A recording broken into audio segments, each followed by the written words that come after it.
민주당이 공천 파동 여파로 곤혹을 치르고 있는 사이에 문재인 정부 인사들이 조국혁신당으로 몰려들고 있습니다. 또 현역인 황운하 의원 입당에 또 조국혁신당이 이제 원내 정당으로 될 것 같은데요. 이현정 의원님 네. 어떻습니까? 조국혁신당의 본질, 정체성을 지금 드러내고 있다. 저는 그렇게 봅니다. 왜냐하면 이 정당이 원래 세운 목적이 뭐겠어요?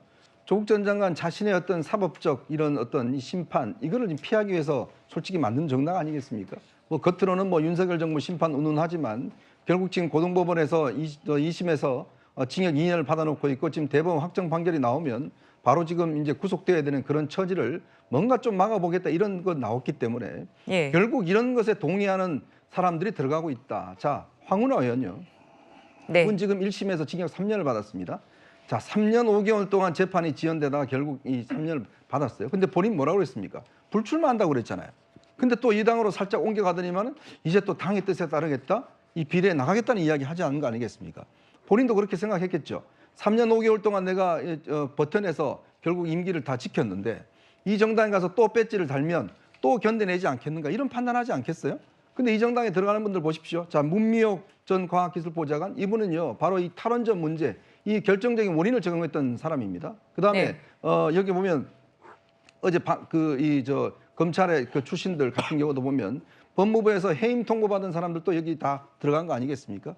박은정 전 법무관이라든지 이런 사람들 보면 해임을 결정된 사람들이 다 여기에 들어가는 거였잖아요. 자, 그러면 도대체 이 정당의 어떤 정체성을 국민들은 어떻게 바라볼까요? 결국은 문재인 정부 출신의 인사들이 지금 현재 있는 민주당 비례정당 가기 어려우니까 그리고 본인의 어떤 혐의와 본인의 어떤 사법적 문제를 가기 어려우니 조국 전 장관이 있는 정당에 들어가서 몸을 의지해서 국민의 배지를 달겠다라는 거 아니겠습니까?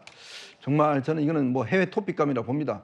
어떻게 당대표와 그리고 영입 1호 그 사람도 지금 현재 음주운전, 무면허 4개가 있는 거 아니겠습니까? 어떻게 이렇게 정과가 있는 사람들만 다 모여서 정당을 만드는 것인지 정말 개탄할 일입니다.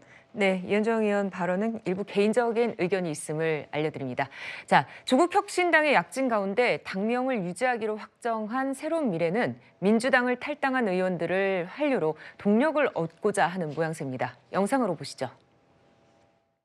지금의 민주당은 이재명 사당, 이재명 당입니다.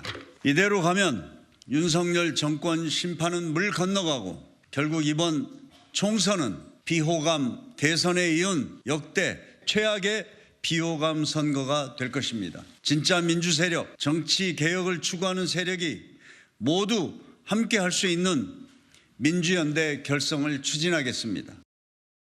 네, 새로운 미래가 민주당 탈당 의원들과 민주연대를 결성한 가운데 출마를 선언한 이낙연 대표, 내일 광주에서 출마 지역구를 공개할 예정이라고 합니다. 김수민 평론가께서는 어떻게 될 것으로 보입니까?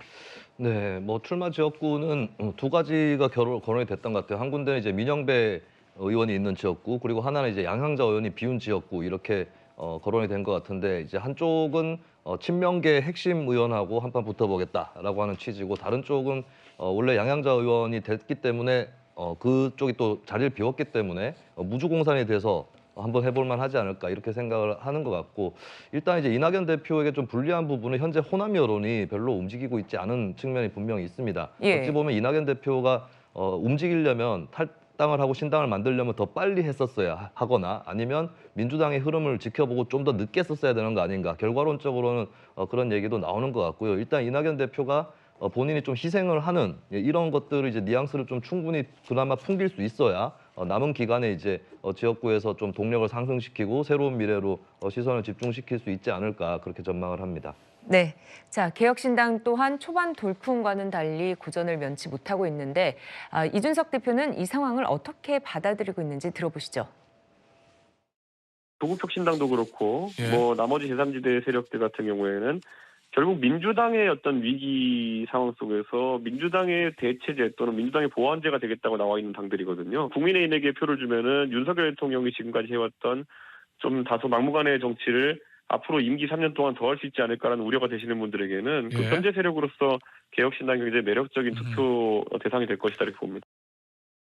이준석 대표가 선거 국면에선 달라질 거란 자신감을 내비친 가운데 개혁신당 1차 지역구 후보를 확정을 했습니다. 자, 박상규 의원님, 이럴 땐 좀 돌파구가 될 수 있을까요? 네, 뭐 이제 사실 다급해요.